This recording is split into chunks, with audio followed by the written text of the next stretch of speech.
Thanks for joining us today, guys. Today, I'm so excited. I have Amanda here with us, who is a fellow ICU nurse that I met online, and I resonate with your story so much. I came across your page, I saw what you stand for, and I got really excited because I feel like there's not a lot of nurses who, or at least maybe now there's more, but yeah, thanks so much for being here with us today. Yeah, of course. Thanks for having me. Obviously, I stumbled across your page as well and resonate strongly with a lot of things that you share. And I just appreciate how brave you've been in this process. And I think I agree with you. I think there are a lot more people in this space who may be leaning more towards what we align with now. But I think a lot of people are very scared to admit that out loud. Absolutely. When do you think the shift started? Do you think it was after COVID that people woke up? I mean, it did for me. I was single. I had been a practicing nurse for almost 5 years at that point. My husband and I are both nurses, actually.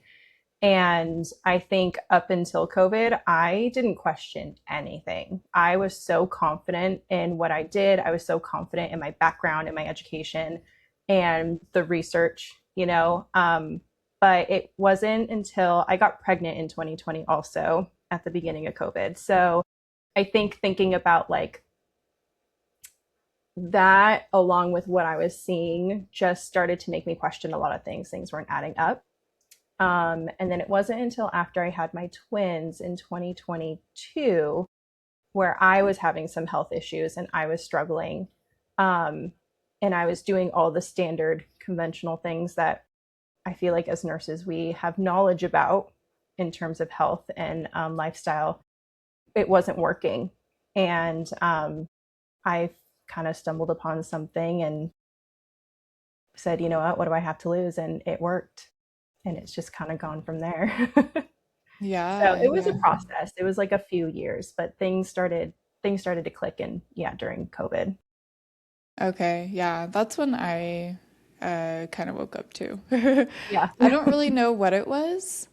Um, do you mind sharing during COVID things that you were seeing maybe that were changing your mind about the industry? So the biggest thing for me was, I mean, it was very scary, obviously. We didn't know what was happening. And I remember just before COVID, there was like a couple Ebola cases that came out, and I was like, we're all gonna die. But it was when we were trying to figure out like how this was spreading. Was it airborne? Was it contact? What have you? And I thought it was really interesting that we were masking up and such. And then they started telling the public, like, well, you can use anything for a mask, like just a bandana, like, or, just a piece of cloth. And I just kind of went, well, that's not how that works. That's not going to provide safety. We learned that back in micro for our prereqs for nursing. So if we're saying that that's sufficient and that's going to keep you safe, that's not accurate. Why are we advising that? That was weird to me. Um, and then I think there was a lot of language that was being used, kind of more when like the vaccine came out. Um, I do know that there were a lot of people that I worked with that were questioning things. And I didn't appreciate how quickly people were to jump onto, well, if you're not going to get this, then you don't deserve healthcare or you don't deserve treatment and you don't deserve a job. And I just thought that was very strange how quickly people just kind of flipped a switch instead of kind of going back to the science, which I thought is how we were all supposed to approach the things. And we're supposed to test and research and study and learn and wait for the results and then make decisions. So I just thought that was kind of interesting. Yeah, I had like a similar experience. I was a new grad, so I Yeah. was I was freaking out. I was like, "Oh my God, like just we don't know what's going on." Yeah. And when the vaccines rolled out, my preceptor, he was like questioning everything. He was like, "So you're saying we can wear an N95 or a regular mask and we have to reuse them?" And but I had just got out of nursing school and they're like, Yeah. you don't reuse masks. You throw those away when you leave the room. Right. And and honestly, during the time I still didn't catch on to what was going on, but I did see the people that were speaking up were definitely getting, you're not an American if you don't get a shot and protect the people around you, is basically what was I was hearing. And I was like, oh my God, yeah, they're Yeah. not American, I was very bought into it. So Yeah. it's nice to hear different perspectives. That's another thing that I think I'm struggling with is just questioning anything. I just want to know everyone's perspective. It's not a judgment. It's like, so what happened at your hospital? And Yeah. everyone's like, why would you ask that? We saw death. And I'm like, I did too. I saw a lot of people die, and Yeah. it's a weird silenced talk. I agree. Fortunately, I was placed on light duty pretty early into, so I got pregnant in March of 2023 or 2023, March of 2020. And fortunate, I think it was by April, like I got put on light duty because it was so new. We just had no idea how it was going to affect anybody. And it was pretty much when our ICU started to get, our ICU was like, it was like a giant square, but like it was divided into three sections. So the first 1 through 8 rooms could be isolated by double doors. And then everything else, you could close doors, but it was still like it wasn't quite as droplet or airborne protected. So what we tried to do initially was the first 8 rooms were like our COVID rooms. And once it broke past the 8th room, my I wasn't even 2 months pregnant. So my husband and I were like, do we tell people? How do we go about this? Like, what if, we have a miscarriage or whatever? And I did share with like a couple doctors and charge nurses, and my manager was like, get off the unit. Yeah, So I did stay in the unit after a little bit. I think the first I think I came back in like June. But I was off the unit and I was the temperature checker at the front of the nice. hospital. But Very it important job. oh yeah, it was the best. I got to watch a lot of paint dry. um, but it got scary really fast, and I was really surprised when I came back to the unit the shortcuts we were taking. And I understand, like in an emergency, there are exceptions to things, but I also felt like that point we were kind of realizing it may not be as bad as we thought. And so it was kind of weird that we were still enforcing a lot of these, like keeping all the doors closed where you can't watch the patients, only going into the room like once or twice a shift. Or, I just thought that was crazy because our patients, at least in my hospital, were really acute. Nobody was in the ICU that wasn't intubated or sedated, and hardly any of them could get out of bed. They were all very sick to begin with before COVID. Yeah, So to not be able to have eyes on your patient and to not be able to be in there and do proper care, and then you're teaching new grads, this is kind of like the new routine and the habit for who knows how long. I feel like it was a disservice to not try to uphold standards in that situation. it was a weird time as a new grad. Like our ER was empty, our ICU was empty, our hospital was empty. And I Yeah. remember like doors closed. I remember they made like these weird isolation rooms. Hmm. And it was empty and it was eerie and it was weird. I worked on night shift and I was just like, what is going on? Like nobody's here. I'm waiting for like the death apocalypse. Yeah, we were at the time we were the third busiest emergency room in all of California, and for a good period of time we were getting like 60 patients a day in our ED, which was just crazy. That's what like rural, like people outside of town see. Yeah, we were like, where, and then of course we were also a trauma center, and so we were like, these people are just going to show up to us dead essentially because they're staying home because they're so scared. People are dying in their homes now because they're so terrified.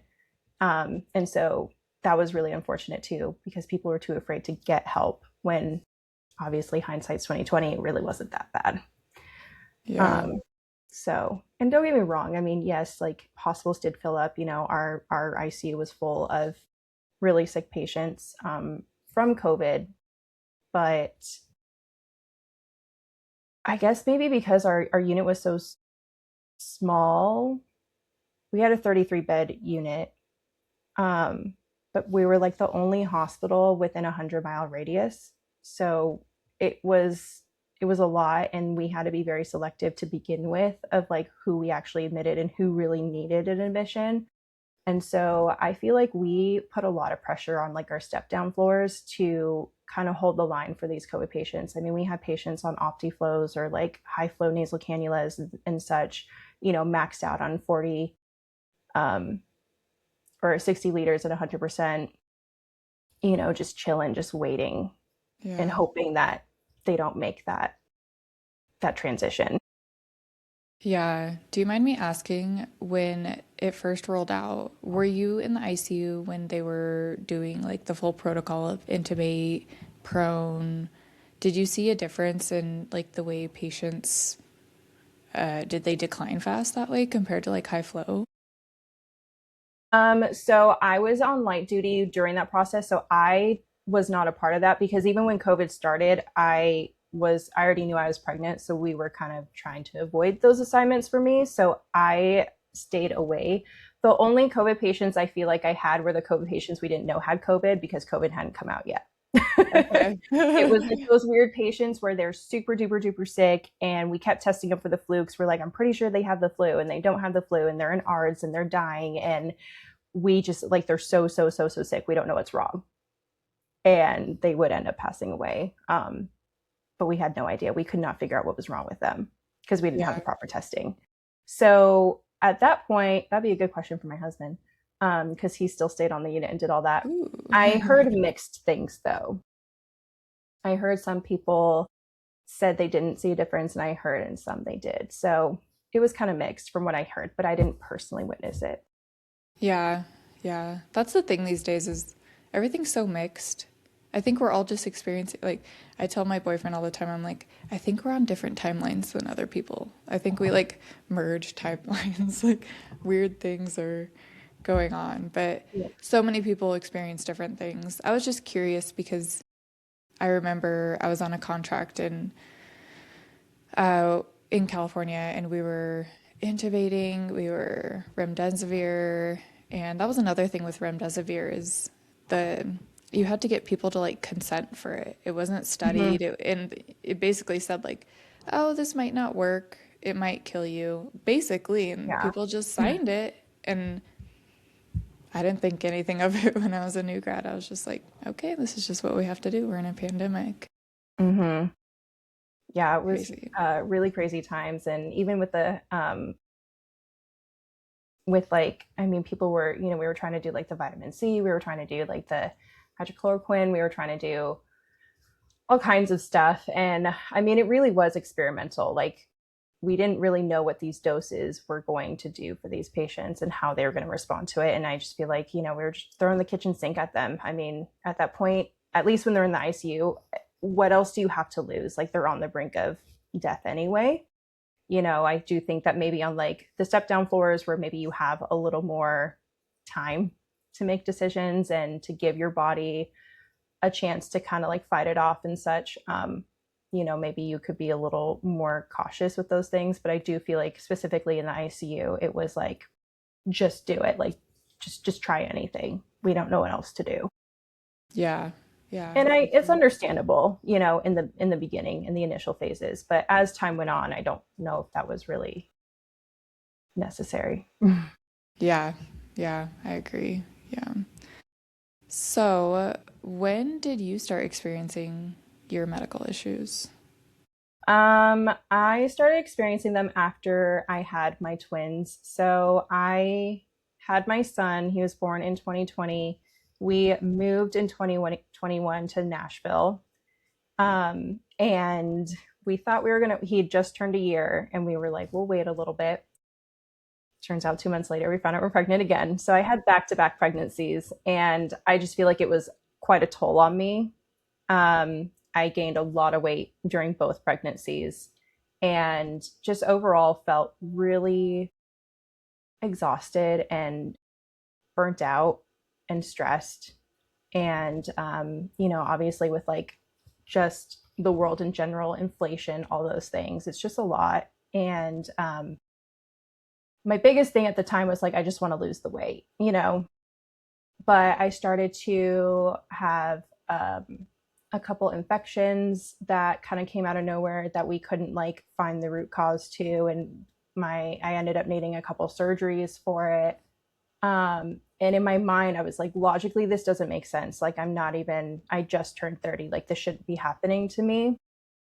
And to just kind of get like the runaround of like, oh, well, it's fine. Like, just be on some antibiotics and just do this. And, oh, go see this specialist and get, these tests done. And then they come up with nothing. And then they send you over to this person. And it just, just to get better from those couple infections, it took over a year, when really it could have been a lot more simple.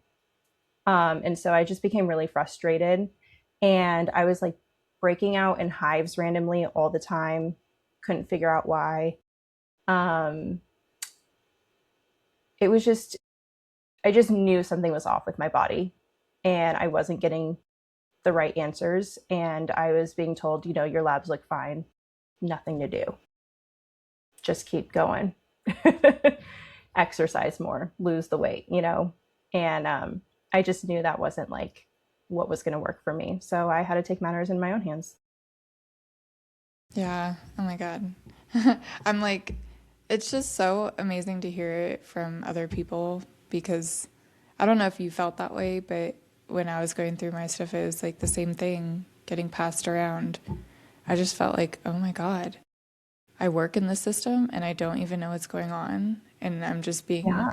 like tossed around. And yeah. So after that, and what did you start researching? So I just remember I think the girls were about 4 months old. And that was, those first 4 months were really hard. Having three under the age of two, wouldn't recommend for anybody. Just saying. We're here, we're alive, like we're fine now. But You did it. man, I was averaging like 45 minutes of sleep a day for the first hot minute there. So, I was just frazzled and burnt out and exhausted. And I just remember I was just kind of doom scrolling one evening, and I came across a reel of somebody talking about food ingredients and how much it affects your health, truly. And specifically, they were talking about eczema. And my son had really bad eczema, and he was already on like topical steroids and such at this point. It was just so bad. And again, immunologists and doctors were like, it's just a thing, like, put some aquaphor on it, use the topical steroids. And when they get older, there's like some prescriptions we can give them, but it's environmental. It's like the dry heat, from being in California or whatever. And I was like, but he was just bleeding every day from scratching himself. And I just, in my gut, was like, this can't be his life. Like, this can't be the only solution. So when they were talking about the eczema, I was like, forget it. Like, I need to lose weight. Nothing I'm doing is working. I'm having these infections and surgeries and stuff. Like, what else do I have to lose? So I was like, it's just ingredients. It's just food. Removing things like seed oils or natural flavors or artificial dyes or whatever, it shouldn't hurt you. We lived without them for centuries. Like, we should be able to live without them now. And so, yeah, I went to my husband. I was like, next time I go grocery shopping, we're going to be switching out all this stuff. We're going to get grass fed. We're going to get, organic. And within a month, both my husband and I started losing weight, and my son's eczema started clearing. His eczema was gone within 3 months, and it has not been back ever since. Wow. I just like, that made all the difference to me. And that in and of itself was like telling me, okay, there is something to this. And then I felt bad. I was like, more people need to know. If I'm a nurse and our job is to help our communities and to educate and to promote health, both, and be proactive about health, what I'm doing is not the answer. I understand there's a need for medicine. There's a need for life-saving things. And I will always stand by that to a degree. but there's so much we could be doing before we cross those emergency room doors.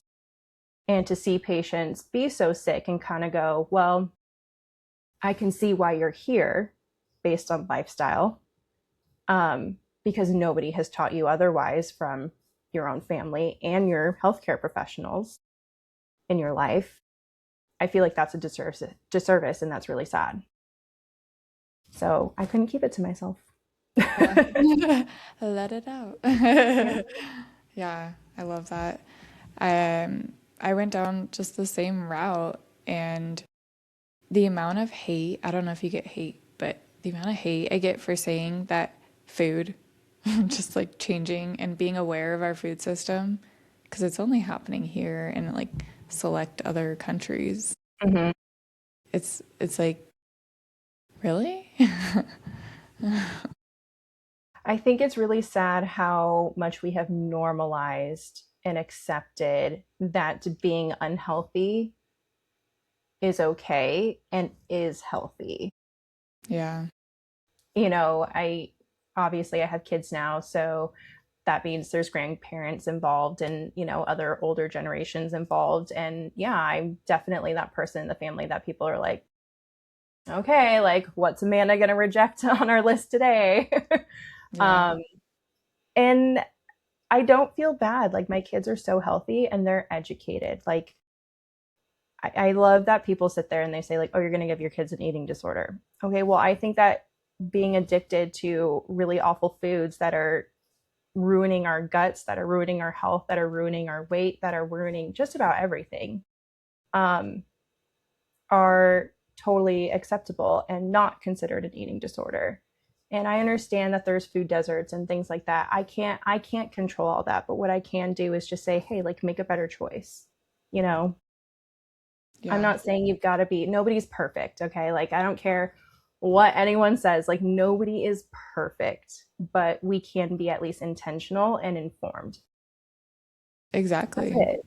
Yeah, and be aware of how you feel.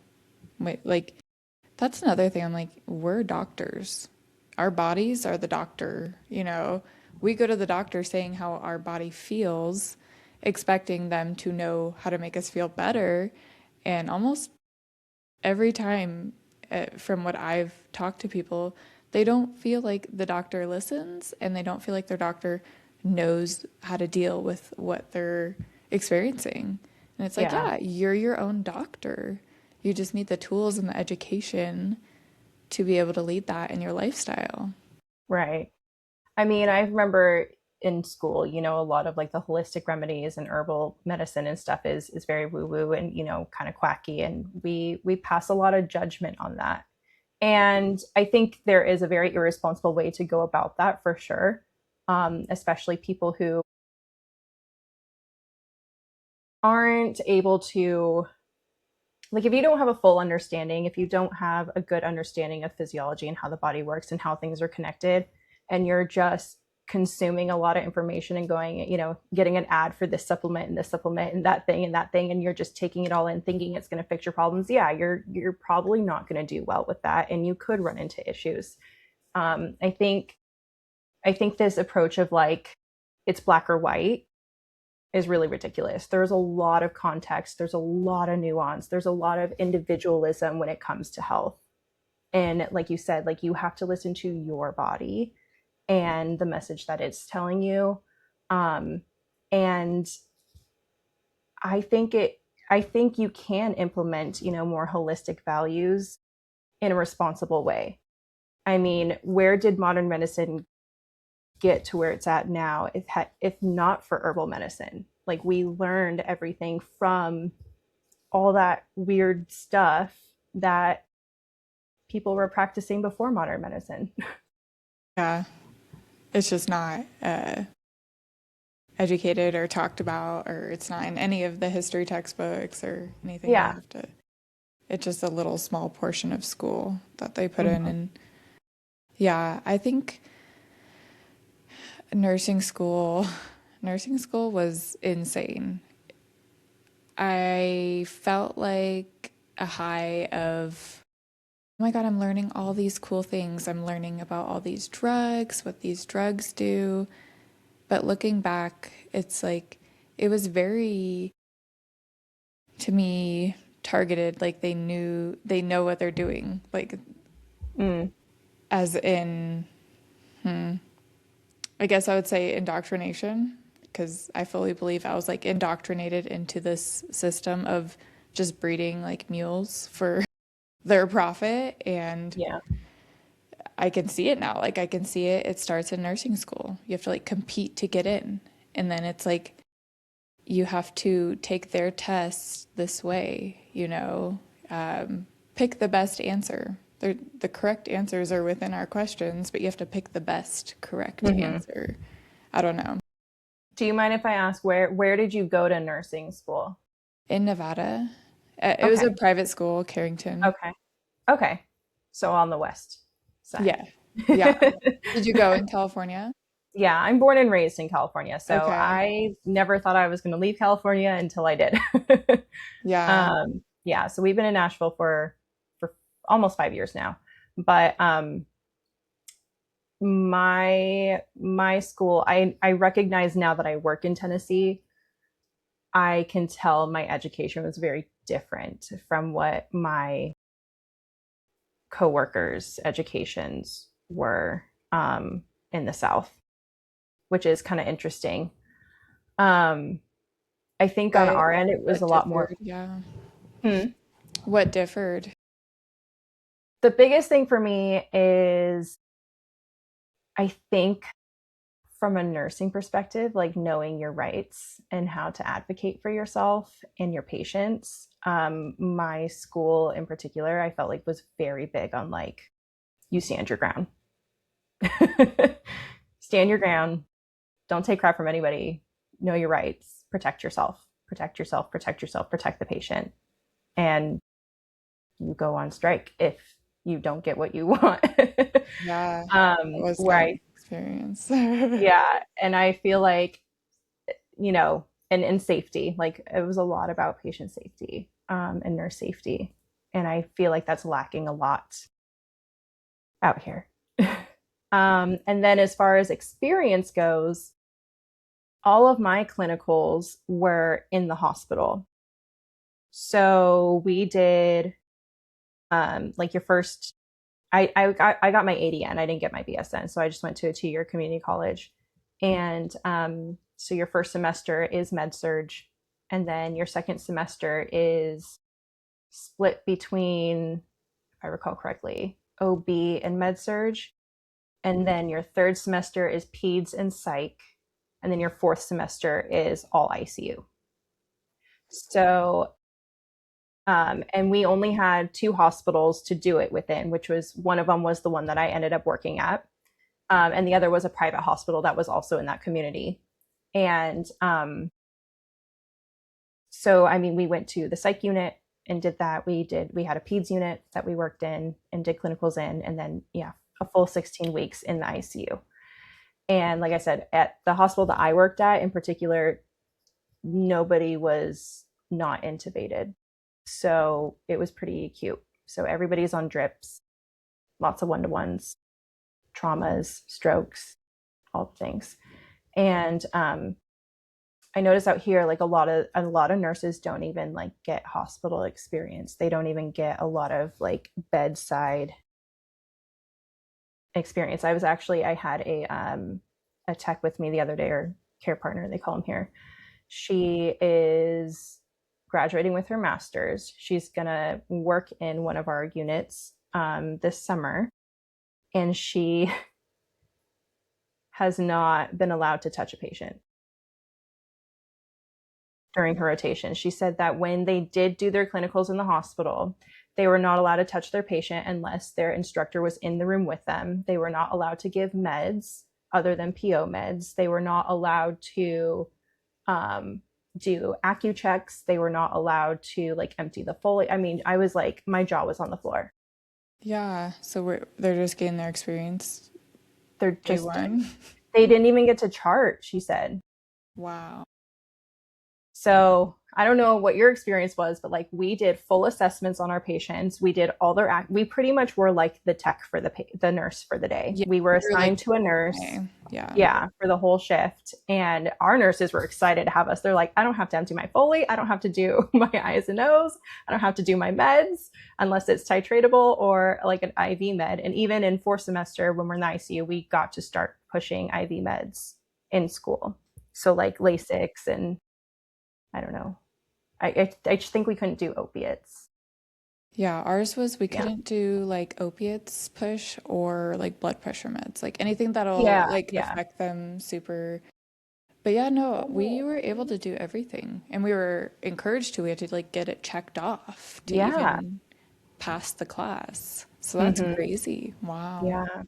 So a lot of these new nurses are coming in with like very little hands-on experience too. So from your perspective, East Coast, West Coast ICUs, like, do you see a difference in care? Yes, but I don't necessarily know if it's because I don't know if it's a regional thing per se, or if it's just because I'm so I worked at a level two trauma center in California, and then here I'm working at a level one like research hospital. Wow. So it'd be equivalent to like working at UCLA or USC or something like that. I imagine, you've got all your interns and residents and just a lot more hands in the cookie jar. So Okay. the nursing role is a lot more limited. Whereas back in California, it was just me and the intensivist. There was nothing in between. So I had a lot more autonomy and I had a much stronger rapport with my coworkers, and it was just a lot more collaborative. There was just a lot more trust. So I don't necessarily know if it's like to say like that's how it is out here. It's just like because I did go from one level of hospital to another. But I do think from people that I've talked to who have worked at like UCLA and things like that, it's still a little different. Yeah. Um, it's a little different, yeah. I definitely say that the South is a little behind on things. Interesting. I didn't know Yeah. that. I'm curious now because, you think about COVID times, like my brain just goes back to then, like how everything was handled and there were a lot of contracts like in the South and on the East Coast. So you just wonder like is care happening like significantly different and is it Yeah. Well, and also my hospital that I work at now is a lot bigger. I think they have over 1,100 beds, wow. and they have multiple ICUs. So everything's broken down into specialties where my ICU back home was mixed. So I could have a cabbage next to a patient who has an EVD, you know, or I could have a trauma who needed to get a cranie next to a GI bleed. Yeah. So it was very mixed, and I appreciate that experience. But because you have these like specialty ICUs, I think your experience does kind of get limited to that one specialty, and you don't get that extra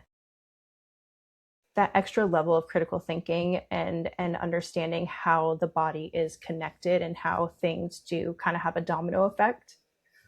Um, Yeah.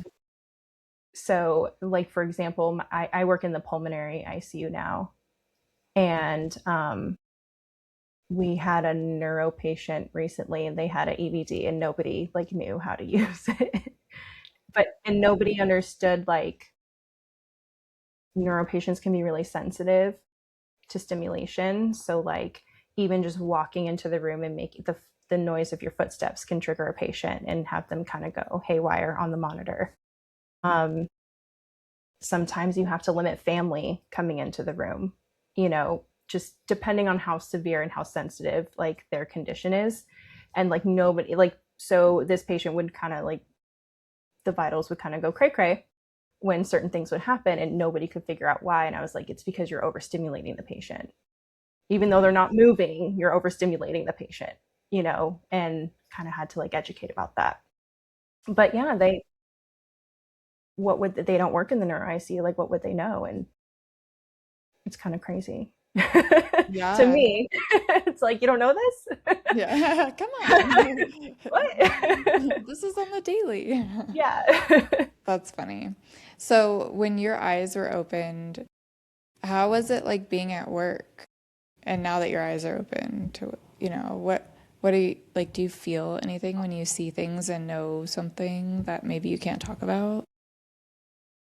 It's very uncomfortable. It's very hard now, to be honest. I'd probably say since I've had the girls in general, I think it's actually been very difficult to stay at the bedside and to stay in my career. Um, which makes me really sad because I really did love being a nurse. I loved being, and I should say, I still love being a nurse. Like I wouldn't trade what I've learned and the things that I've seen for anything. It has really shaped me in a lot of ways. And I wouldn't be here if it wasn't for that. So I am very appreciative of it. But I think the more you know, the harder it is to look away.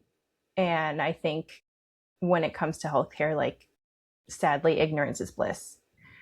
And so I'm not ignorant anymore. I've been in this game for 10 years now. I can read between the lines very well now. And it's really hard. Um, to the extent that I probably say like I really don't want to do it anymore just because I don't feel like I'm serving in the way that I would like to as a nurse, which makes me really sad because I think we're all deserving of good care. And what goes in hand with good care is good education and understanding. So, yeah, I tend to just kind of duck and cover and keep my head down and pray that I just don't get the cases where I need to say a lot. Yeah, yeah. I couldn't imagine because, I didn't really go back much after I had seizures. I got better and then was like, I can't go back because I Yeah. don't know if like it triggered my nervous system to, I don't know if it was the vaccine. I don't know what happened in my body. It seems very weird that I would just randomly start having epileptic seizures at 28, but who knows? But yeah, I don't know. I feel the same sadness because, I think all of us get into this job because we really want to help. So when you have Hmm. people like us who are like talking about other things, I think that's why people get so angry is because they don't want that reality shattered. And I didn't either, but my reality was shattered the same way yours was. Like, Hmm. how come nobody can help me? And that's what our patients are feeling though. And that's what makes me so upset is no, we can actually help you, but we're not allowed to. We're not educated like in a way that will actually help you. Yeah. Yeah. I think, I mean, like, for the record, I'm not, just because this is my lifestyle and this is what I believe and this is what I practice. It's not like I'm going into work and like refusing to hand over food trays and stuff like that. You just It's look like, at it and you're like, it's, yep. it's just sad. Yeah. It's just like, it's sad. That's all. But Yeah. I do wish that there could be change. And I will say, like, so because our units are divvied up, the acuity isn't as high in each unit. So I have a lot of patients who walk and talk, and it's a little scary. I won't lie. Like for 8 years, people couldn't get out of bed, and now I'm like, don't move. um, No. yeah. How do I use this air study?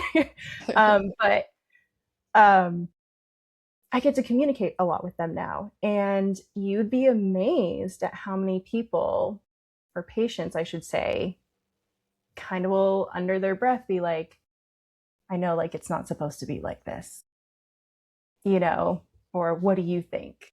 And I kind of have to be like, you may be onto something. Keep researching. Yeah. So I do think, like you said, a lot of people are coming into a lot more knowledge than we think. But I also think, our backs are kind of up against the wall. Like, what else are you going to do? Right. I mean, even right now, like if I had an emergency, I'm still going to the emergency room, you know? it is what it is. It's not like we don't have like a huge integrative system. Um, and that really sucks because we are still very dependent on it, even doing all the things that we're doing, stepping away and whatnot. um, there's going to come a time where we're going to need it. I just wish that it could be better. Yeah, I agree. And I 100% think we need it any day. Like any of us could need it. But yeah, I think new systems are being built. I think it's going to be like totally different, and easier to come by instead of having to go through insurance. And I think more preventative things are coming out. At least my algorithm is that way. So that's my hope. It's what I'm Yeah. fed every day. So I'm like, yes, Yeah. it's happening. But I agree. Even at my job, I do IV hydration, and Okay. everyone's like done with the system. And I get that it's more of the wellness community and maybe people that can afford to go outside the box and dig through. But I think more people are awake and noticing that maybe some things aren't working for them, like medications, like repetitive surgeries, and maybe there's another answer or way around it. So you don't Mm-hmm. have to keep ending up in a cycle, a really cyclic cycle. Mm-hmm. I hope. It's my Yeah. hope. Do Yeah. you notice other nurses or doctors that are, or more nurses or more doctors that are coming too? Not really. I don't really bring it up much. I do feel a little I still feel like the minority in in these things, and I don't feel like even I'll put it this way. Like even being a content creator, if people ask if there's anything else I do, I barely just started saying like, "Oh yeah, I also do content." And when they ask what it is, I'll be honest. Um, my educator on my unit actually saw my content recently and approached me. So I guess it's getting there. Yeah. But your phones know like who's around you and whatever. So um but yeah, I don't like advertise it. But it's interesting because I have had some conversations with some nurses more recently that have kind of said things like, yeah, and like I had somebody talking about vaccines with their kids actually, and they were like, I think it's this, or they were talking about food dyes and like behavioral issues, and they're like, I 100% can see like my kid is affected by this, and they're onto something. And I kind of was like, I'm with you. That path. Take it. But it was very like under the radar, not just like broadcasted out there. It was kind of like in a corner, like having an intimate conversation, personal conversation, and it kind of came up. It wasn't like we're just sitting at the nursing station hacking it up and saying that stuff out loud. Yeah. So Yeah. yeah. But I do have a question for you, if you Hmm. don't mind.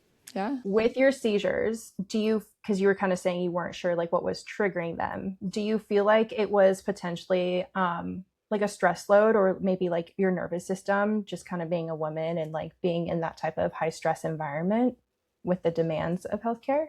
I had those thoughts, like I have those, yeah, I absolutely think it was. And being on night shift, like Yeah. my circadian, I would drink three like Alani's or Rock Stars or whatever energy drink I would want 3 times a night. And when I was in nursing school, I worked night shift as a tech in the ER. And then I would go on the weekends after a night shift, do my clinicals for 12 hours during the day, and then go back to a night shift. So I was up for like days. And so I think, nursing school got me out of whack. Hmm. I did my year during COVID. I graduated March of 2020, and then I left that hospital in like September of 2021. I worked all night shift throughout my new grad orientation and so on. And then I worked night shift during traveling. And then traveling is another stressor. You're moving every 3 months. You have to figure a new place to live. You have to figure out where you're going on your next contract so you know you have a job. So there's no doubt I was stressed. And Yeah. nursing was already stressful. I was already like, I hate hospitals. I hate corporations. I hate the way they treat us. It's disgusting. Like that was already in my mind. So every time I showed up to work, it was just like a pit in my stomach. I was the nurse that cried before my shift, the nurse that cried after my shift. Like nothing felt right to me, you know? It just Yeah. didn't. And I just didn't feel like I was helping people. It was really tearing me down. And I think it did. I think that's what triggered Yeah. them. Yeah. I sympathize a lot with any nurse who became a nurse during or after COVID. I too. Um, the level of burnout and how hard the system has continued to come down on us is just really sad because I mean, I'm 10 years into this and I felt really great my first 4 years. And I worked night shift at that time too. I didn't have kids or anything either, which was helpful. But Yeah. um, I see so many young nurses like who are, barely 4 years into this being so burnt out and so exhausted and leaving and ultimately hating their jobs and hating their work. And it's really sad. I mean, I'm like one of the oldest people in my in my hospital, I feel like. um but I think even now, like being more in tune with your body and your circadian rhythm and your nervous system and things like that as you kind of get acquainted with as you step into, wellness is I can feel the toll it takes on my body now. I mean, I feel so old at work being bedside. My body hates it as a woman. Yeah. We're not meant to endure that level of continuous stress. And like fluorescent lights, once you start learning about that, Yeah. and oh, we get 30 minutes maybe to try and go outside, but we're on night shift, so when are we ever seeing the sun? Yeah. It would take 30 minutes just to get outside from my unit to walk Yeah. all the way over And there. then it's like, well, lunch is over. Yeah. Yeah. Yeah. So I absolutely think it took a toll. Mm, I'm And I sorry. don't know if like the vaccine induced it, I don't know, but it was all too close together and it just it could have been everything. It could have been everything that popped off and blew the top off of me. Yeah. But Or I just, do yeah, being remember, overwhelmed. yeah, I remember an ICU nurse, I have to ask you because now that you said that stimulation with intubated patients, Uh-huh. I I was intubated and my boyfriend was holding my hand and the nurse told him not to hold my hand, that they had to touch my shoulder. But she didn't explain why, and he's a nurse too. He's been an ER nurse for like 20 years. Wow. And it like made him mad. But now hearing you say that, I'm like, "Oh shit, maybe she was right." I mean, it depends. It can be, I mean, I've had patients, like I said, you just open the door to the room or you just like step in the room and you see their heart rate go up, Yeah. and if they have an A line, you see the blood pressure going up and you're like, all right, like cluster your work, be quiet, be calm, Um, and some are fine, it just depends. Or some are just like more sensitive to touch versus sounds. So sometimes we could sit there and say, you can talk to the patient all you want, but like you can't touch them, or vice versa.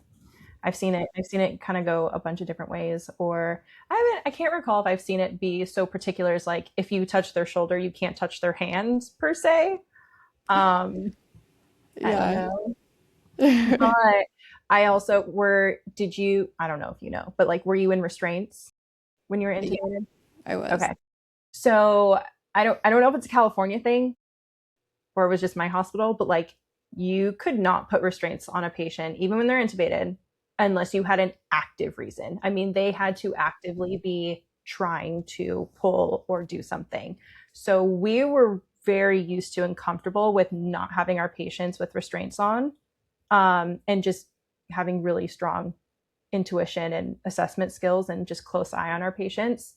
But like at the hospital I'm at now, it is automatic. It is like you're intubated, you're restrained. Yeah. You could be a RAS -5 and you could be brain dead and they put restraints on them. And I'm like, but I also know that because of that, like a lot of nurses get really anxious about that area being touched. Mm, So it could have just been like an anxiety thing. I feel like a lot of nurses are very anxious when it comes to restraints and patients being intubated. yeah. Um, Which maybe. is funny because they were doing a sedation vacation on me, and I definitely pulled my tube out. So they must Yeah, have like you gotta be. unrestrained me, and Yeah, if we were doing sedation vacations, like I'm sitting right there with you. We're not messing around with that. yeah, I pulled my Yeah. tube out. But hey, I said I was ready. Yeah. Take it out. Good That's for funny. you. Yeah. I'm glad you didn't have to get reintubated. Oh my God, same, same. Oh, Yikes. that's I never want crazy. to be intubated again. It was the scariest experience because I could hear everything that, like, towards when I was being vacated off the meds, and they infiltrated my arm.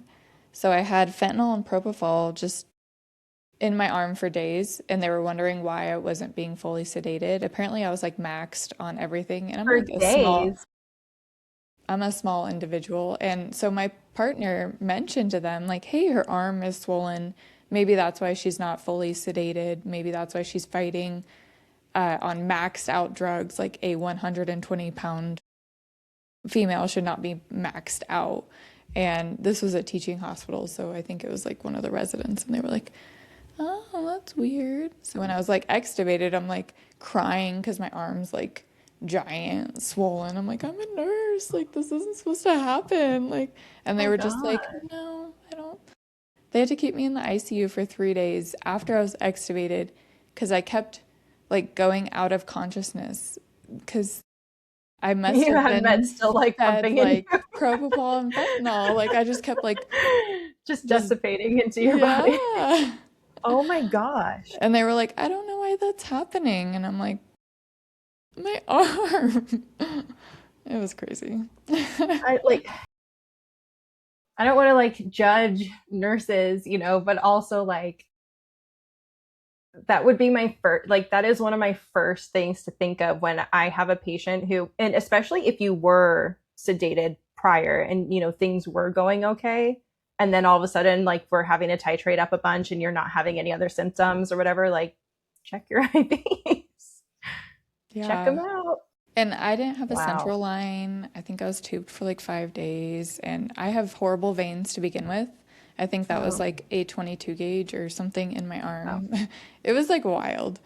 It was a wild experience. And I was like, yeah, this is like scary because there are some amazing nurses, but it's also like these nurses in Florida who are just getting a degree and never got any schooling. So how do I know that's not my nurse? It's a scary Well, world. well, sadly, a lot of it is you have the young training the young. And again, I feel very blessed to come into nursing when I did, and it for the hospital and unit that I did in particular. Like to this day, I still have like best friends from there, and we talk about, and they've like worked at other hospitals and stuff too, and we all talk about like that period in time was like such a great period in time. Like we had such a great unit, like everything was just, it was a great place to work. And but also when I came into the ICU as a new grad, I was one of five who was brought in as a new grad in 15 years. So in that hospital and in that unit, there was nobody around me who had less than 5 years experience. Most of them had 10 plus. So I was very secure in terms of resources and help and learning those little things. I think a lot of stuff gets missed when you're not getting that continuous experience and you don't have somebody who has that wisdom to pass down to go, well, think about this. Well, have you thought about that? Or, that isn't taught in nursing school. And if you haven't had the opportunity to experience it yourself, like you're not going to know. And especially in these like level one hospitals where the patient acuity is a lot lower and it's a lot more mixed. If you're not, I mean, I've been at my hospital for over a year now, and I've had a patient with an A line 5 times. That used to be a daily occurrence. I mean, that was almost a daily occurrence for me before. Yeah. If you're a newer nurse and, that's your experience, you're not going to feel super confident, and you're not going to have the troubleshooting experience. And then if 90% of your staff is got 2 years of experience themselves, or maybe 4 years at best, that's not a lot of resources and help when you need it. Yeah, I agree. Um, so it's not just, things have changed with the system per se. A lot has changed just because of what staffing is available and what staffing looks like now because of it. Yeah, I think a lot of the older nurses were just like, peace out. Yeah, 100%. Yeah, And yeah, I don't blame them. I don't blame them at all. yeah, But it's because they can see the writing on the wall. They can read between the lines. They can go, yeah, no. yeah. Another thing is crazy is just not having any security. Like, what's the point of working at this kind of job if you're not going to have something for your retirement? If you don't like purposely make a 401k or whatever. This job is pretty much like being in the military. Where is like our compensation for that? Where's our retirement? Like what we Yeah. dedicate 12 hours of our day, like I don't know, it's just crazy to me.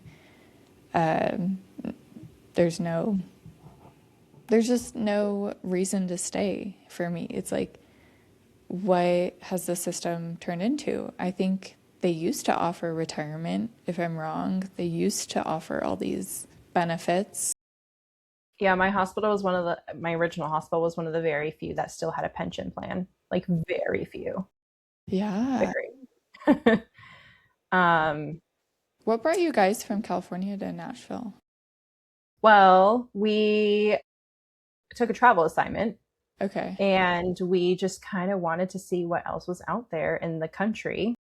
Um, just because so much had changed in California.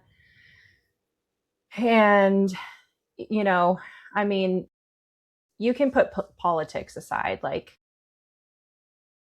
the fires, turning off your power, um, the cost of living. I mean, it was just all getting really, really ridiculous. And um, so we just said, well, let's just kind of go somewhere where we can kind of explore other areas. So we were like, we'll visit Georgia, we'll visit Florida, we'll visit the Carolinas, whatever, just kind of see what else is out there. We knew we didn't want like extreme winters. So something like Michigan or Chicago wasn't really like in our minds.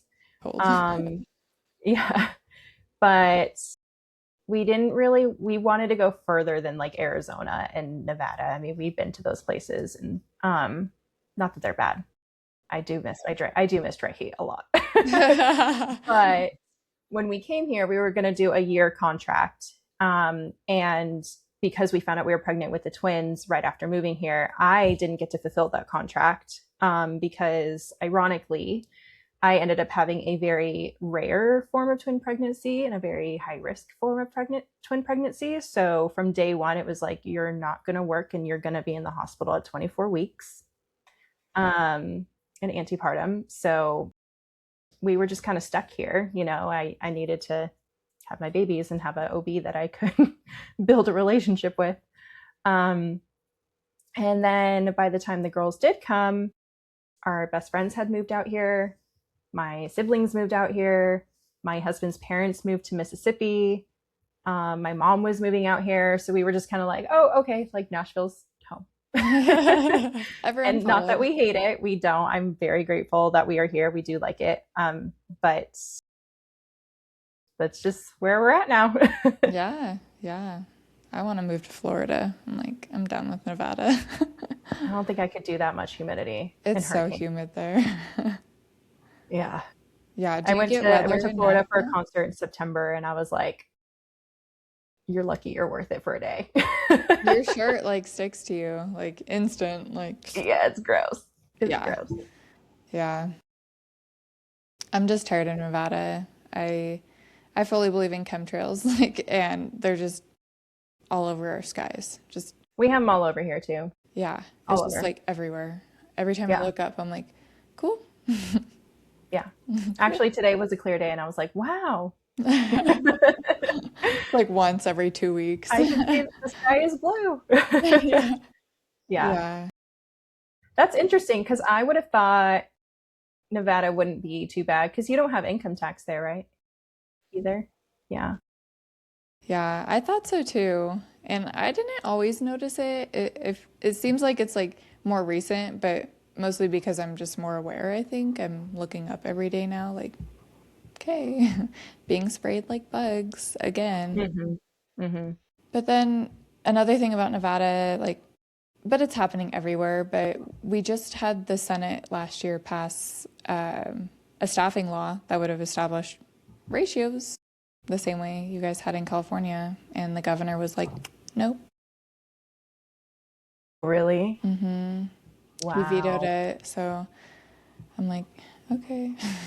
I think that was one of the saddest outcomes for healthcare due to COVID is I thought I was optimistic that because of how intense COVID was, it was going to pave the way for other states to adopt ratios and better safety practices. And it really just opened the floor to the system and hospitals being like, actually, you managed to get through all of this. Yeah. You're fine. Yeah, Let's do more. exactly. And once all the states saw California pass that law, I think they were like, all the corporations were like, nope, we'll pay millions to lobby these politicians, but no, we're not going to let that happen.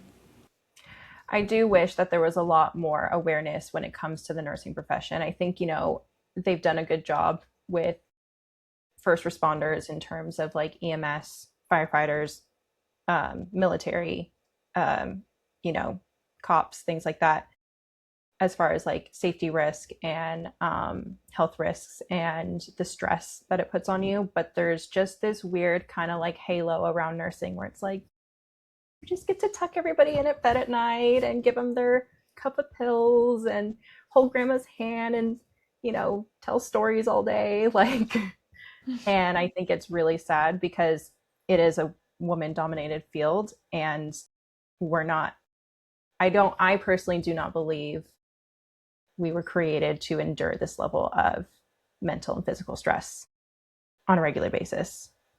Yeah. And with healthcare violence and suicide just on the rise, um, and not ever being broadcasted or brought to light, it's not on the news. It's not, I mean, it's I don't feel like anyone knows about it unless it's kind of like in your algorithm because you're a healthcare worker. Agreed. Um, Yeah. and I really, really, really wish that there could be more out there. Yeah. I Like agree. Joe Rogan needs a good nurse on his Exactly. We just need, on his channel to like put things on blast because it's really I feel like there's a like I remember for example I where I lived in California we had a prison, so there were a lot of COs there, and one of my friends went to correctional officer school academy. That's what it's called, their academy. And before you go into the academy, there's like this big old binder that they get of things that they need to learn and policies and procedures and whatnot. But there's also a whole section where it talks about like the health risks of being a CO.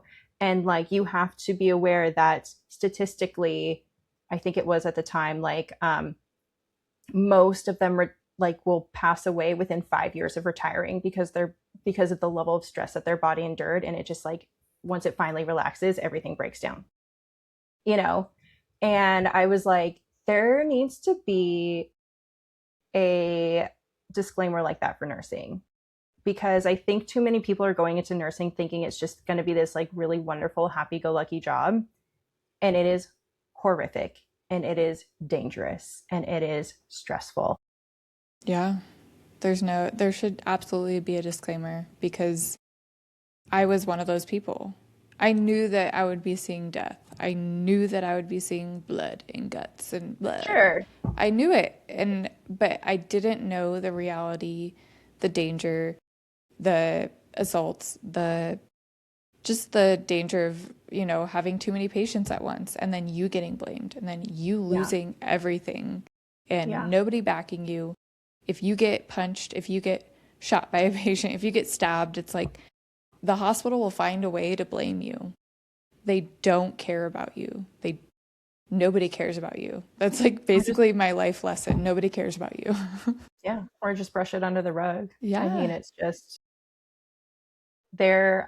When I was in antepartum, I was like how the hospital that I was at, it's not the hospital that I work at. They're like parking garage. You just like walk into these double doors and there's a receptionist and you can go to the left, which takes you to like the OR area and like the labor and delivery area and like couplet care area. And then to the right is antepartum. I mean, it's like right there. And it's just double doors and it's supposed to be a closed unit, but like people came, like nobody cared. And I was at the very end of the hall of the antepartum in my little room. And I kid you not, I like told my husband this one day, I was like, what if somebody comes in here and does something? Like, I'm screwed. I got nowhere to run. And he was like, oh, you're so silly or whatever. Sure enough, I think it was 2 months after I had the girls, somebody came and tried to shoot up the OR there. And he shot several times at the door trying to get it to open. Right there. Talked about. Mm-mm. Wow. A nurse just got killed in her, I think in one of the parking garages at one of our hospitals out here just a week ago or so because somebody was trying to steal her car. Was that the That's girl not being that talked the about. guy was like lingering in the parking lot, like I was trying to rob someone else? Was that the I don't same? I don't know the details. My husband actually brought it up to me the other day. He just like mentioned it casually. He was like, "Oh yeah, did you know this?" And I was like, "No, that's great." Yeah, I'm pretty sure I saw that. And the guy had like tried to rob another chick before that, and Not 20 minutes surprising. after that, shot the nurse. It's It, like, it wouldn't surprise me. and then Yeah. the day before that, a nurse was stabbed in Texas in Hmm. on hospital property. And it's like, every single day, multiple times a day. It's just not getting reported. No. Yeah, that is the saddest part to me is how much the public is sheltered from the reality of walking into a hospital. Like, Yeah. And then all you get every day is like, "You're doing great. We love you. it's such a, it's We like, trust you. You're one of the most trusted, well-respected jobs out there." yeah, it's like working for Disneyland. Like, you're basically at a theme park. All the CEOs, and CFO walking through, like, want some candy? We got a candy cart. You're doing so good. Yeah. I'm that nurse in my I tell my husband all the time, I'm like, I'm that nurse where, they're like, oh, if you do this, we'll give you, yeah, like an Alani or something. And I'm like, you mean my job? My job. That should be the standard of care, period. Why are we having to incentivize people to do their jobs? And not only that, but like, give me something like PTO at minimum. Yeah. Let Give me me a flex a week day. off. Yeah, Maybe no exactly. on call for somebody, like something, tangible, sustainable that Yeah. positively impacts their life. Yeah. Yeah. It's Yeah, all for show. It's like everything is just marketing and propaganda. Crazy world. I know. I sadly hope to get out of it um, soon, sooner rather than later. But, you know, I would say I'm glad that you were able to get out when you did. And, for me and my husband, I feel like we're kind of tied to it because now we have kids, we have more responsibilities. You can't just say, forget it, I'm going to go be a server and bartender again and make it work. Yeah. No. And I don't really want to go back to school and get more in debt or whatever. So, we're making it work, but Yeah. It's not as fulfilling as it used to be. Yeah, Hmm. I get that. And I hope that there's something maybe for us in the future that would bring back more of like a community health nursing where you're just educating the community, kind of like you are, like we both are, just about food, about hygiene, about health. Like that's what nurses used to do. Like, Well, it's funny when they sit there and they say, "What, yeah, like what business do you have talking about these things?" And I'm like, "Well, it actually was in my nursing program to educate the community. yeah, Be proactive about your health, preventative health." that's basically all our role is. And they just turned it in and said, well, you have this, scope of practice that you can use. But nurses were used to educate, our entire history is educate. And that's basically our scope is educating people. Hmm. So, yeah, I hope we can bring that back and get rid of the allopathic system. It would be nice. It would be nice. And it would be nice if we could, not, yeah, compartmentalize everything into, well, this is stay in your lane. This is all you can know. This is all you can talk about. Because if that was the case, like, I don't think we would be where we're at today, uh, in terms of all the advancements we've made in life. Um, I just, you have to be able to think outside. You have to be able to be allowed to think outside of the box, but also to use your own logic and your own critical thinking skills. Hmm. And be able to think of the person in front of you as an individual, not as like a flow chart. Like, Yeah. well, this is your symptom, so I have to match it to this. Yeah. I think, yeah, we lump sum a lot of things together. And I understand, it's great to use as a guide. It's great to have some sort of standard to go off of. But I think we hold on to it as the absolute, um, too tightly now, Yeah, agreed. for sure. I mean, think about it when it comes to like blood pressure, for example. Your blood pressure is going to change as you go older in life, no matter how healthy you are. Your body's not going to be what it was at 20 years old when you're 80, Yeah, yeah. you know? And they So just I'm keep not going to sit lowering there. numbers. I don't know. They keep saying like blood pressure needs to be lower or whatever and all that stuff. Yeah. Cholesterol needs to be lower. Wonder why these things are happening. But the research is there. They're like, I mean, that's something they talk about in the hospital is, all these, all these, I'm drawing a blank now, like your Lipitor and things like that, like, are you on that? Well, that Alzheimer's, like, Yeah. that's not just, willy-nilly like conspiracy theory anymore. Like there's science to back that up now. Yeah. And they're talking about it.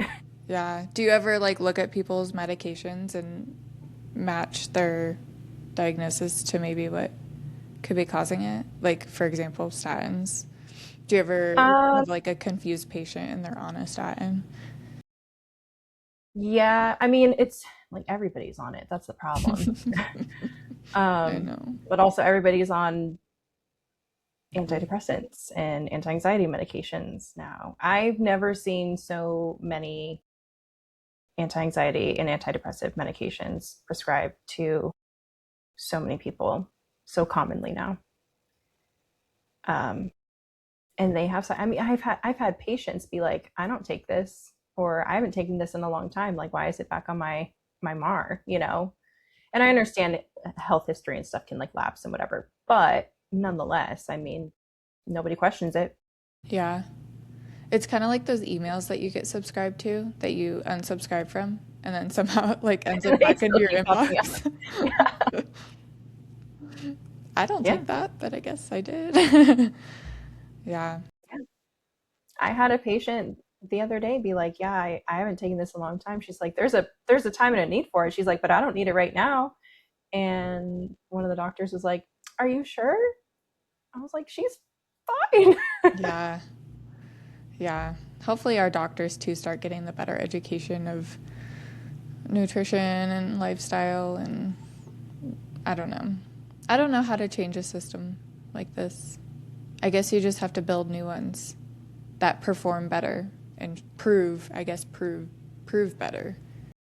The best thing I can think of is similar to something that I've kind of experienced out here is we kind of have like our top dogs out here and nobody really messes with them. But all I can think about in terms of like, and I'm just taking it super basic, like just like nursing pay or something, I feel like if you took a hospital like Kaiser or something in California and they decided to make their mark out here, it would give a lot of these hospitals a run for their money, Yeah. you know, Yeah. but nobody's up for the challenge. So I feel like kind of similar to what you're saying, like there just kind of needs to be somebody who's not afraid to some healthy competition Yeah. and give people a run for their money and know that it's going to be they're going to do a lot to combat it, but I agree. I you just got think to like move the needle. Florida or something is doing like real food in hospitals. How is the food I at your think I did hear hospital? that. It's bad. Okay. Yeah. Oh my God. uh so like I don't know. I guess maybe because my patients were intubated and sedated, a lot of them weren't eating. So like I don't feel like I saw a lot of the hospital food and what was being provided to them. Yeah. But I like to think that if you're on like a diabetic diet, you wouldn't be served like biscuits and gravy for breakfast or like Oatmeal. chicken pot pie and you know. I don't know. It's kind of weird. I'm like, that's your all right. You're gonna get a lot of insulin. Yeah, I know. I remember making a post about the food in the hospitals, and I literally had pictures from either my stay or um, that I found like online that I'm like, yeah, I remember seeing that served to my patients, and I posted it. And people were like, that's not what's served in hospitals. And what does that have to do with anything? It's like, well, you have cancer patients being given glucerna, which is just basically water with sugar, with sugar, with sugar, with fake protein. What are we doing for our cancer patients? We're giving them sugar water. What is cancer like? Sugar. It's just Yeah. so sad to see. And sad. It's weird that hospitals get away with it. It's just everything, and I get the system runs, the way consumers take. It's like, well, why aren't like patients being like, now I think they're being like, I won't eat this, and families are bringing them food, but I don't know. It just all like, how did we live like this for so long? And how long have we been living like this? Yeah. I A part of me wishes I still worked in California, especially like in LA or something where, health and wellness is pretty prominent. Yeah. They're kind of the pioneers of Yeah. that lifestyle. But it's I would kind of like to see it because I would be curious to see kind of like what you're saying if patients are saying or refusing things or like trying to do better because I don't see that out here, unfortunately. It's a lot of like, oh, this food sucks. I'm gonna DoorDash some Taco Bell. And Yeah. I'm like, It's like, all okay. right, cool, Yeah. cool. Yeah. Um, but it would be kind of interesting to know if like that is shifting in the hospital space because if you are practicing that lifestyle, well, I'll put it this way. I will say I did recently have a patient, but they were very like high profile in terms of like they're pretty wealthy. Okay. Um, and had a lot of connections. And they were very big on like, we don't want this hospital food. They were like, we want our food Yeah. and you will let us have what we want. And, but I mean, the hospital did not want to agree with that. The doctors did not want to agree with that. It was a lot. It was a lot of work. So, yeah, I don't know. My question Um, is, what are these dietitians? being taught? And why aren't they saying something?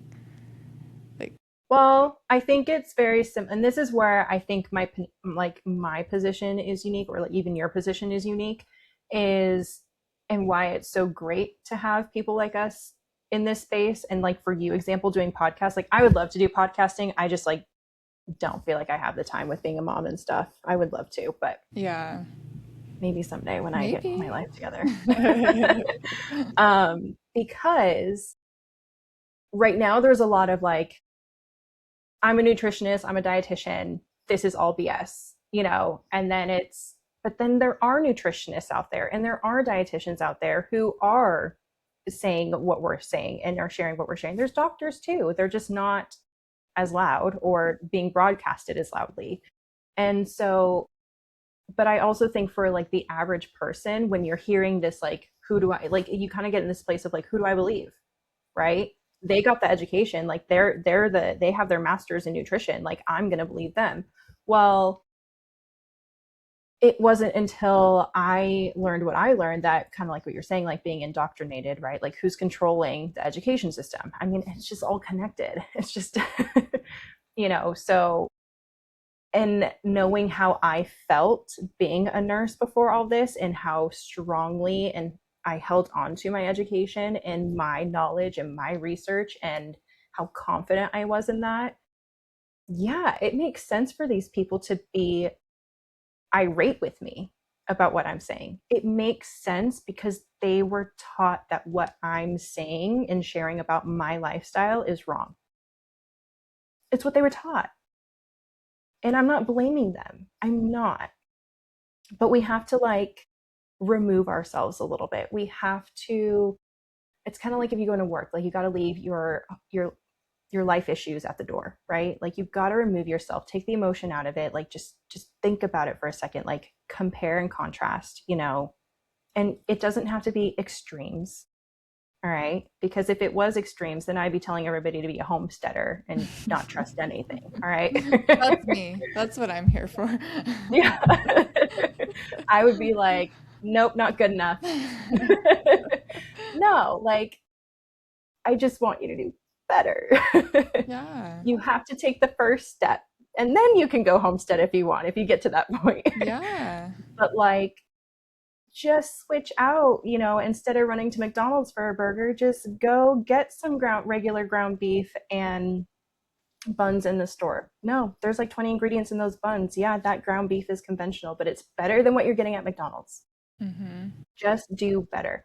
But anyway, I think it's just you're so fixated on like I'm right, you're wrong because you were taught that way. I can't blame somebody for that. I just hope that I think we all have more in common than we like to think. It's just that social media is just, it's little sound bites that are taken out of context. And if you're not stopping the scroll and going to that person's profile and like watching their content and going in their stories and like figuring out who they are and what their real message is and what context or sarcasm or whatever they're bringing to the table, you're going to think somebody like me is an absolute, can I cuss? I don't Yeah. know. Is an absolute bitch, who is like so abrasive and so arrogant and is just like so black and white. Yeah. It's just for the social media. It's just for funsies. Like Exactly. it helps me get in front of your screen. Yeah, and But share at my the end of the day, I'm not message. that extreme. Same. you know. But I've gone down like the holes where I'm like, oh my God, I can't believe this is happening, and then I'll go to the next like rabbit hole. That's where I'm at. Just one into the next. Yeah, I just want to know. I'm just so curious now because I was not curious before. I was just like, yeah, what they tell me is real. Everything is true. Everything I learned is real. Yeah. And I didn't I think I've question. always questioned things. I've always questioned. I've always wondered. I've always been a very curious person and I want to understand everything. Like, so I think that allowed me to get to where I'm at. I'm asking the right questions now. Yeah. Whereas before I was just asking guess they're kind of rhetorical questions. More inside the box. Now you're Yeah, outside the box. yeah. Yeah, yeah. But I, I think we can get there. There just needs to be we just need more bridges, and we need more people who can have that firsthand experience to compare to. I agree. And just more conversations openly, Mhm. even if it's Yeah. like controversial or people don't agree. It's just okay. We don't have to agree. It's not about agreeing on everything. It's just about like where have you been? What have you seen? What happened to you? Are you okay? What did you do? That's what I want to know. That's what I'm Yeah. curious about. I mean, the only way I think you can get true answers is if you understand both sides. I mean, even in wars, like you have to know and understand your enemy to know how to beat them, right? Yeah. I'm not trying to beat anybody. I would like us to be just cohesive. Yeah. Yeah. Do you get a lot of nurses on your page, like angry? Yeah. Wow. Yeah. I mean, I try to disclaim as much as I can. Especially because I do still work as a nurse, so I do have to protect myself and my job and my license and things like that. So, a lot like I'm not giving medical advice. I'm just sharing my life, my choices, my story. Do with it what you want. Yeah. Um, but even with those disclaimers, I mean, it's in every caption. I try to remember like 99.9% of the time, I'll pin a comment that's like, this is not nutritional or medical advice. This is just me. I'm just encouraging you to like do your own, talk to your own healthcare provider, whatever. Yeah. And even that, it's just, yeah, it's a lot of like, what does a nurse have to do with this? I'm a nurse. Like, I would never. I will say, like, something that has performed really well for me is the is putting that I'm a nurse first, because it does make it controversial or whatever. So, but at the same time, I don't do it as I think people interpret it as a way of like, I'm an ICU nurse, like, listen to me. Mm-hmm. I do it more from like, I'm an ICU nurse and I say it because I'm proud of that, because I wouldn't be where I'm at without that experience Yeah. and the knowledge I have that came from that. Even though I don't agree with everything that I've learned or everything that I was taught, I am appreciative for knowing how the body works and being able to critically think and to connect dots and to understand and take research and then make my own decisions from it, you know? And I don't think I would have that ability if I wasn't a nurse first. I was gonna So, say, do you think that being a nurse helped you with your own health struggles when you were going through that? yeah, Yeah. I've from I feel like honestly my whole life I've had to advocate for myself even before I became a nurse. Um, I got pneumonia in nursing school in my fourth semester. That was worse than COVID, by the way. And I got COVID. That was the sickest I've ever been, the most pain I've ever been in. It was awful. So everybody out there, like, when pneumonia patients say they're in pain, take them seriously. It hurts. Man. But it was because in my program, during your winter and summer breaks, you could precept. So you could go back to the hospital and do clinical hours and shadow a nurse for a minimum of 5 shifts, but you could do it as long as you want. And you just pay $250 for your like liability insurance or whatever. And so I went to the ED because we didn't have a rotation in there, and I was with a nurse, and of course you don't know what's coming through the door, so we're just hooking a patient up, and he turns and he just coughs right in my face, like right here. And I was like, cool, cool, cool. And a couple hours later, dude has pneumonia. A couple weeks later, I was at work. I served and bartended through nursing school, and so I was working a shift, and I could tell I was getting a fever, and my chest just felt really like achy. And by the end of the shift, I remember turning to my husband because we worked together, and I was like, I think I have pneumonia. He's like, why are you like so dramatic? I was like, I got pneumonia, dude. So I went to the doctor because I'm pretty sick, and he listens to me, and he's like, I'm just gonna give you some Claritin, like maybe you've got some bronchitis or something. And I was like, no, I have pneumonia. Can I please get a chest X-ray? And he was like, seriously? So sure enough, left lower lobe pneumonia. Yeah.